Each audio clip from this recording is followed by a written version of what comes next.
The Suns pretty much lost by 25 points. I think it was 125 to like 100. However, they were down by 30 at the half. The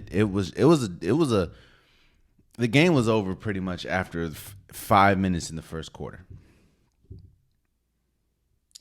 Now, when you look at a loss like that, you try not to compound it with everything that we saw in the season, everything that we've seen in the past. You try to look at it for what it is. It's one loss. Now, unfortunately, that loss kicked you out the playoffs, but you don't want to say that it was a failure of a season for the Suns because, I mean, you only had 8 games in the regular season with a fully healthy Kevin Durant, Devin Booker, Chris Paul, DeAndre Ayton. So let me not say us. The Suns would like to tell themselves that this wasn't a failure of a season because the core didn't play enough games with each other. And like I told multiple people, or like I told on this podcast, going into the playoffs, the playoffs is not a place where you want to build camaraderie, where you want to build habits with your teammates. The playoffs is where you're able to lean on your teammates and lean on the relationship that you have with your teammates. You don't go into the playoffs hoping to build camaraderie and build a flow with your teammates. It just doesn't work. It's because you're playing against teams that already have that flow, that already have that knowledge of what their teammates are going to do. So when you're the Suns, you're playing catch up already. And while yes, that can work against a Clippers team that didn't have a Paul George, didn't have a Kawhi Leonard most of the series, that's not going to work when you have a fully developed team, a team that's been playing with each other for a while, a team that already has a chip on their shoulder, and ultimately the number one seed in the West. So if you're the Suns, that's what you're going to tell yourselves. Or that's what you're going to tell yourselves and make yourself feel better. But let me tell you why a loss like Game 6, losing by 25 at home, why this spells doom for the Suns and why I feel this iteration of the Suns is over with. I started off by saying you don't want to compound multiple years, or you don't want to compound what you see this year, what you saw in this playoffs, to what you've seen in past playoffs. But you have to when we're talking about this Suns core, or you have to when we're talking about this Suns team. Let's just go back 3 years. And why? And this is I'm going to paint a picture and why I feel next year's Suns are going to look very different than this year's. Let's go back 3 years. 3 years ago, they were in 2 years ago, they were in the NBA Finals. They had a 2-0 lead in the NBA Finals. They lost 4 straight. They lost the finals to Giannis and the Bucks. Next year, they were the number 1 seed, the number 1 seed in the West. A lot of people thought that this was going to be their year, and the only team that you really felt they had to overcome and get over in the West was the Golden State Warriors. So Chris Paul had a career year. Devin Booker had a career year. It was a lot of people thought that last year was the Suns' year. What happens? You make it to the second round.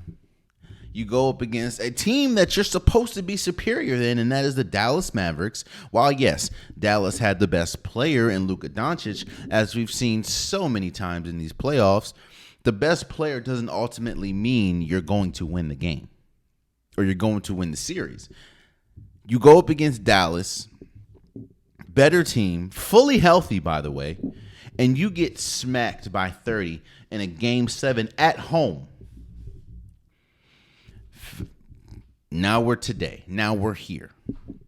At home, you have Kevin Durant, Devin Booker playing at an all-time historic pace in the playoffs. and you're down 30 points at half. Again, we understand and we know that the Nuggets are a better team. That's why while a lot of people don't want to give the Nuggets credit because maybe they don't watch a lot of Nuggets games or they're not a fan of how Nikola Jokic plays or how he approaches the game. I understand that. The Nuggets are not the flashiest team. In fact, the Nuggets have really no flash to them outside of Jamal Murray. There is not one Nuggets player that would be on a highlight mixtape outside of Jamal Murray at times.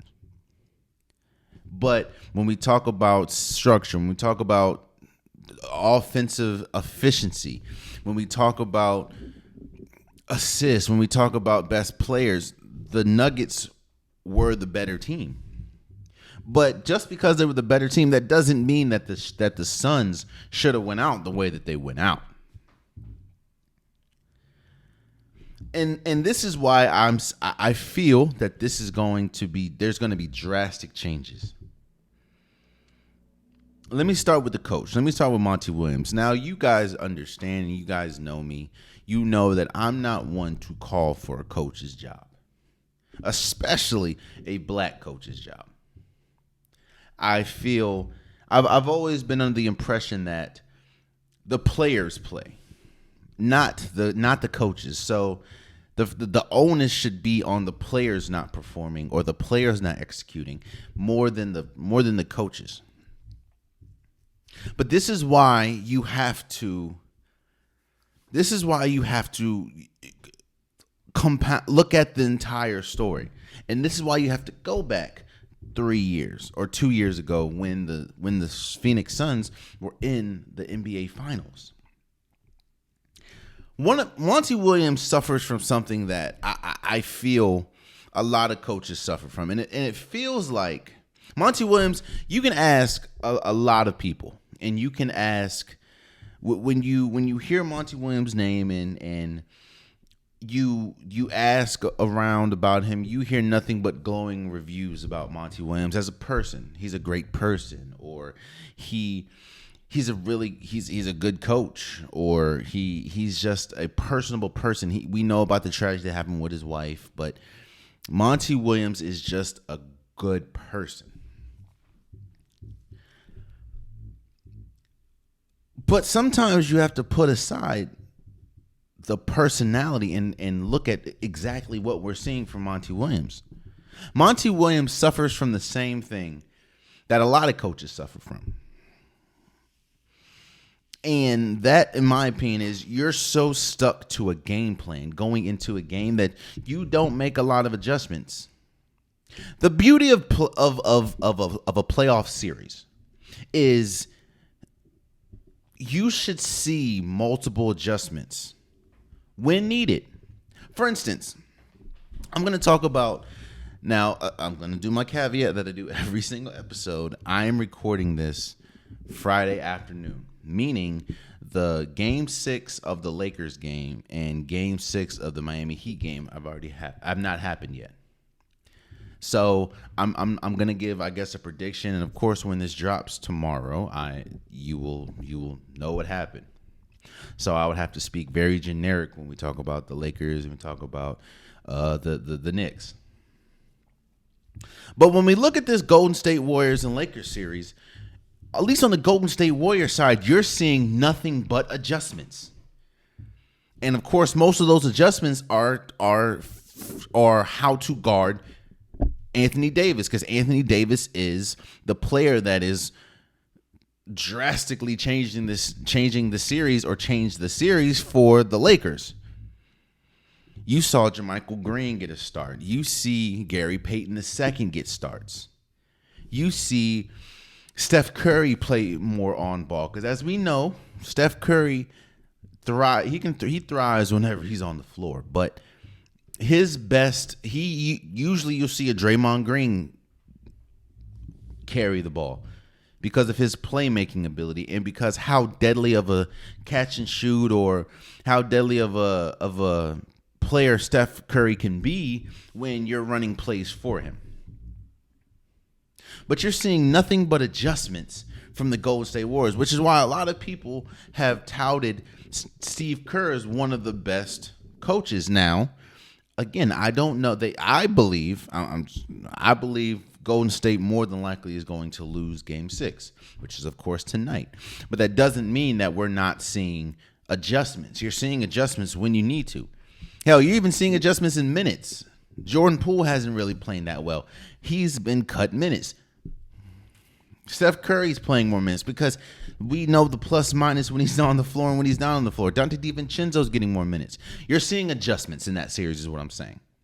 When you look at the Suns series in the NBA Finals against Giannis and the Bucks, for some reason he never changed the way that he defended Giannis. For some reason, I understand Giannis is Giannis, and the Bucks or the Suns probably had absolutely nobody on the team that can guard Giannis. But for some reason, he had DeAndre Ayton as the primary defender for Giannis Antetokounmpo. You go back last year against Dallas. For some reason, they never changed the way they guarded Luka Doncic. Never. They just kept sending like what the Dallas Mavericks would do is they would put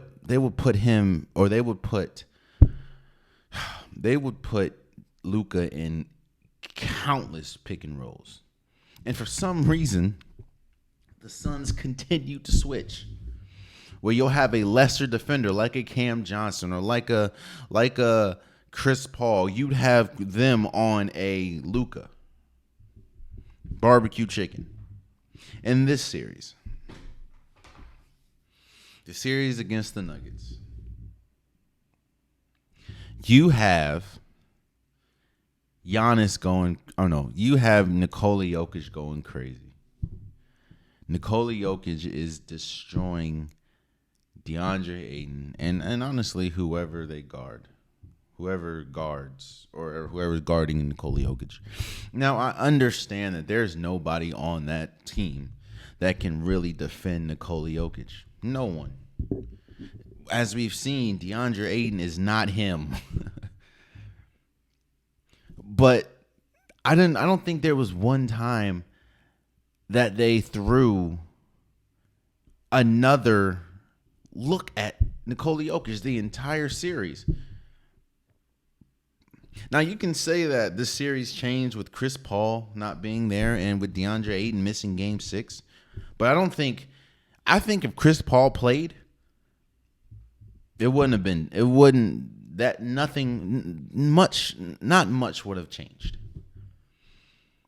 Chris Paul is at a point in his career where he's not really drastically affecting the outcome of a game. Or let me say this. He can still drastically affect the outcome of the game. I don't know if he's at a point of his career where he can drastically affect the outcome of a series. If he can do it multiple games. I think Monty Williams is a great person. I don't know him personally, of course. I've never met him. It just feels like it feels like he is so hell-bent on his game plan going into a series or going into a game that he very rarely makes, if ever makes, adjustments. And that doesn't work in a playoff series, as we've seen the last 2 to 3 years in the playoffs. Don't get me wrong, man. The Suns have been one of those teams where they should have been good enough, and they are good enough to win a championship. The Suns rosters for the last few years have been good enough to win an NBA Finals. When your roster's good enough and at that point when you get to the NBA Finals and when you get deeper into the playoffs, that's when adjustments matter. As we're seeing with Golden State. As we're seeing with Golden State. You know who didn't make adjustments? The Memphis Grizzlies. You see where they are. You know who did make adjustments? The Timberwolves. You see where they are.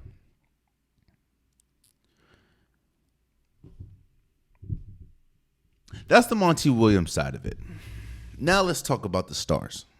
Let's first talk about Kevin Durant. No, let's not. Let's first talk about Devin Booker because just yesterday or just 2 days ago, I put out a reel, a short praising Devin Booker and the historic run that he was on in the playoffs. I think averaging upwards of 36 points while shooting 61% or 60% or above 60%. And I said that the only recipe, at least this point, that the Suns have to win is Devin Booker have a historic game like he's been, and Devin Booker having an historic game, and Kevin Durant coming along and having a great game. Those were the only ways I saw for victory. Those were the only paths I saw that could have at least helped the Suns advance in these playoffs. But as we talk, but like I said, we talked about Monty Williams, and I just heaped an incredible amount of praise on Devin Booker. But I have to be honest about what we've seen from Devin Booker. And I let this historic run cloud what I remember from Devin Booker. And since we're staying in this bubble, right? We're staying in this.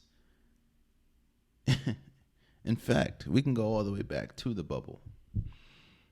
We can go to the bubble. We can go after the bubble. We can go back to the bubble. We know how great Devin Booker is offensively. We know that he's one of the best guards in the league as far as putting the ball in the hole. But let's go back to the bubble, right? And not just let's every single clutch game where Devin Booker is needed to be big, he hasn't been. To the point where last night or game 6, Devin Booker had a whopping. Devin Booker, who I said is averaging 36 points, averaging over or shooting over 60%. Devin Booker in a game like a game where that he needs to be big and they need his offensive weaponry. He goes 4 for 13, 1 for 3 from the 3-point line, and scores 12 points. 12 points.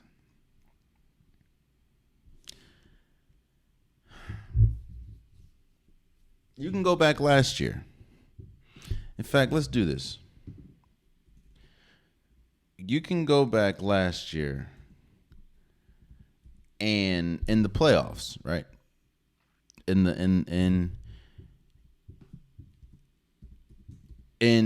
the game where game 7 on your home floor,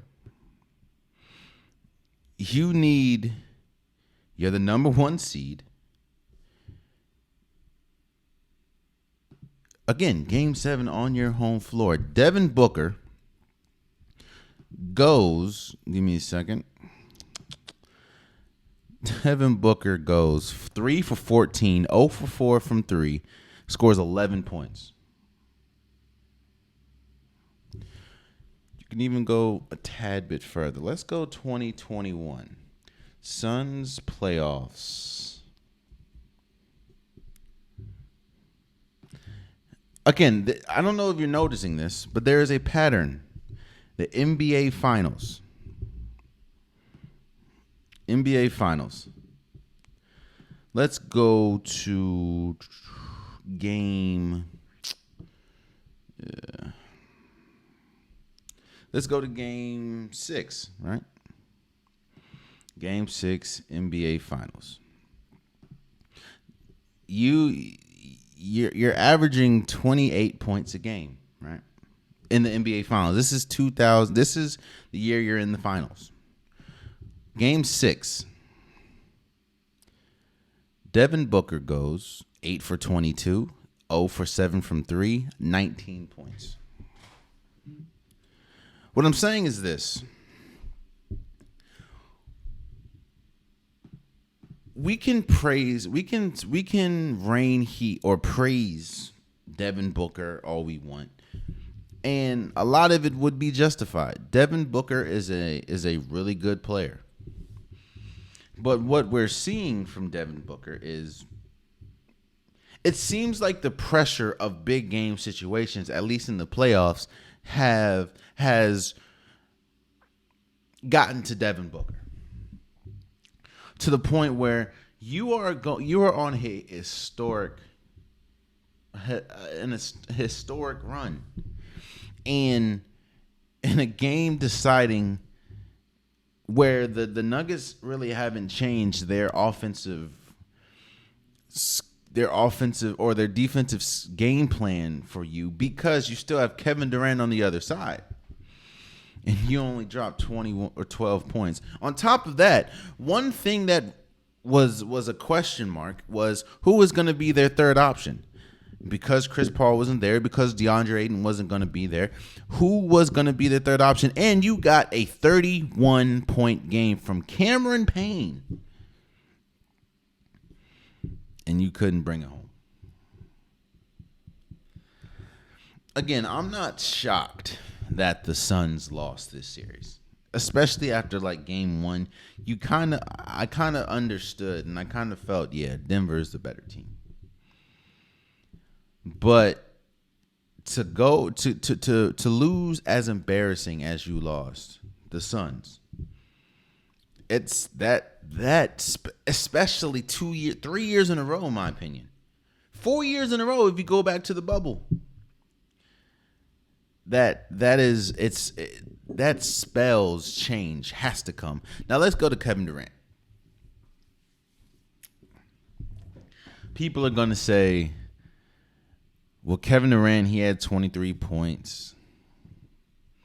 Kevin Durant was on a new team. You know, all I've heard, and I've said it too, so I'm not gonna be a hypocrite and say I didn't say it.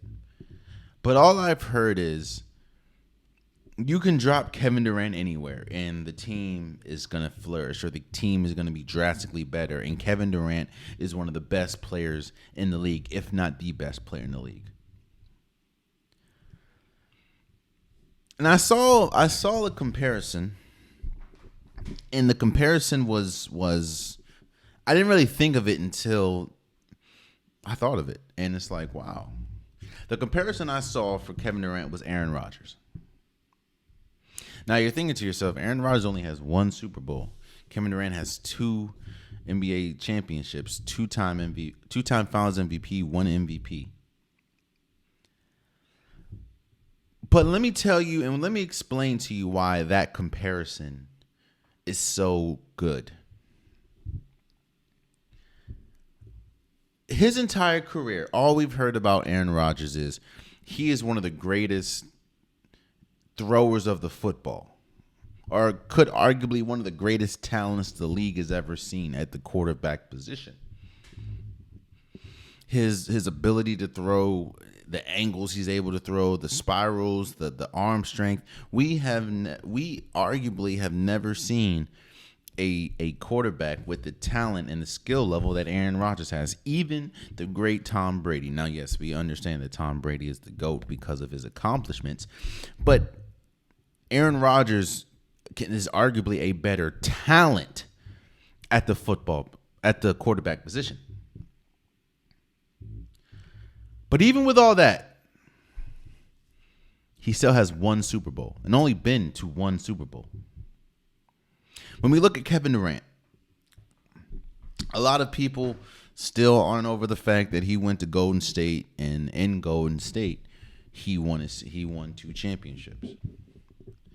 But what do we know about Kevin Durant? Kevin Durant is one of the most gifted basketball players we have ever seen. A 7-foot player that has guard-like skills and one of the best shooters of all time.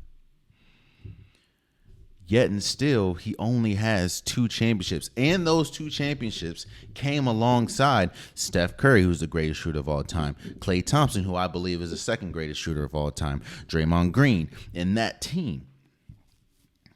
It didn't work. I mean, Kevin Durant made it to an NBA Finals in OKC, but we know, that didn't.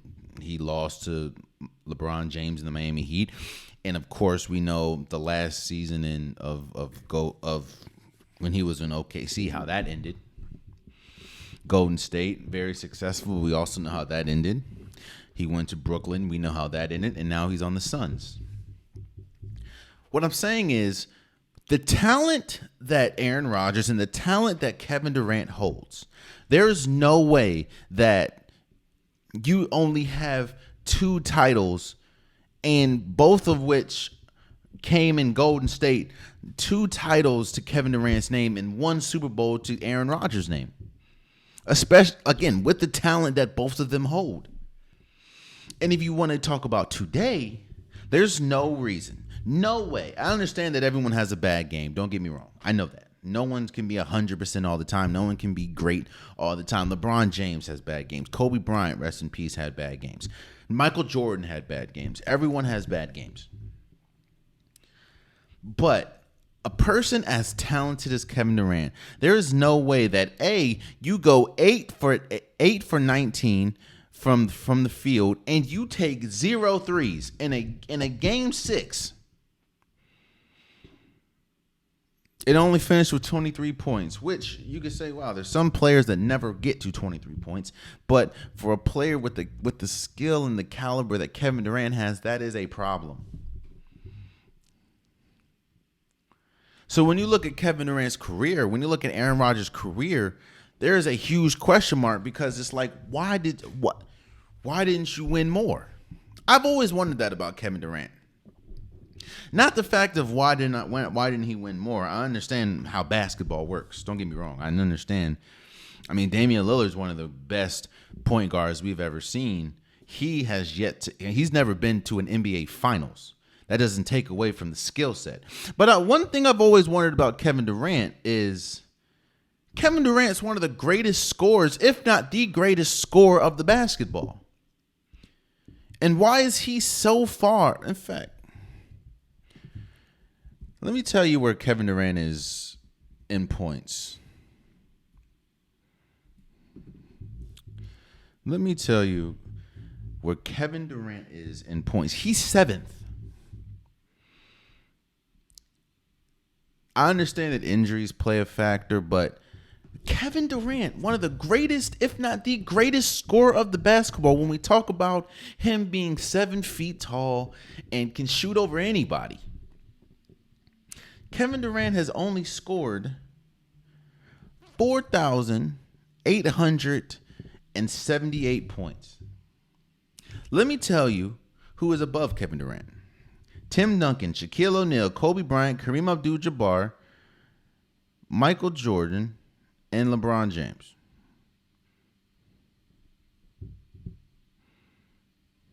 I just don't. Oh, that's the playoffs. I'm sorry. That's the playoffs. Let me go to regular season. Regular season. That was the playoffs.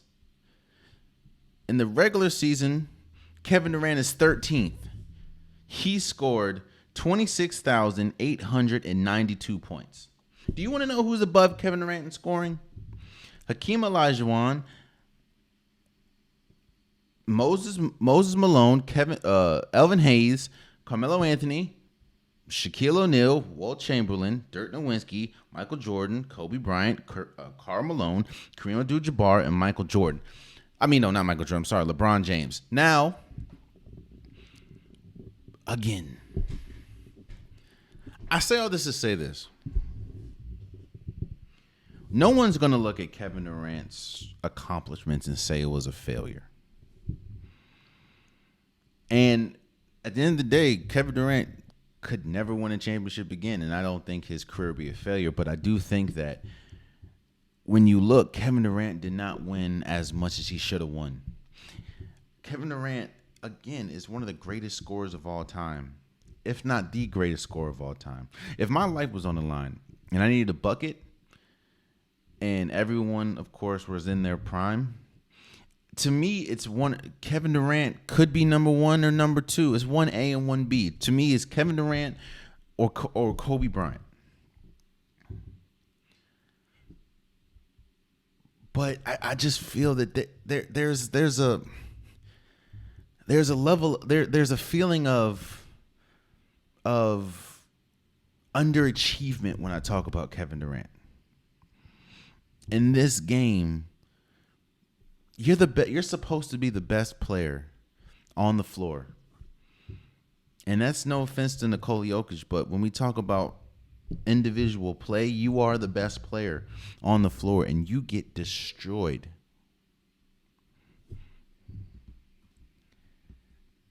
I don't know, man. Again, I kind of felt that Nikola Jokic and the Denver Nuggets were the better team. You know, was the best team when we talk about the Suns. What I didn't think was the Suns were going to lose back-to-back years the same way. Which is why I think moving forward that there is going to be major changes. There has to be major changes. I think now you're hearing reports that they're actively going to shop Chris Paul, actively going to shop DeAndre Ayton. I don't know if Monty Williams is going to be there. Oh man, you stayed to the end of the video. I appreciate you. If you like what you saw, be sure to hit that subscribe button so you'll never miss any content from your boy. You can also go back and watch past episodes, past clips, and don't forget that the Unpopular Podcast new episodes drop every Wednesday and Saturday. Appreciate you.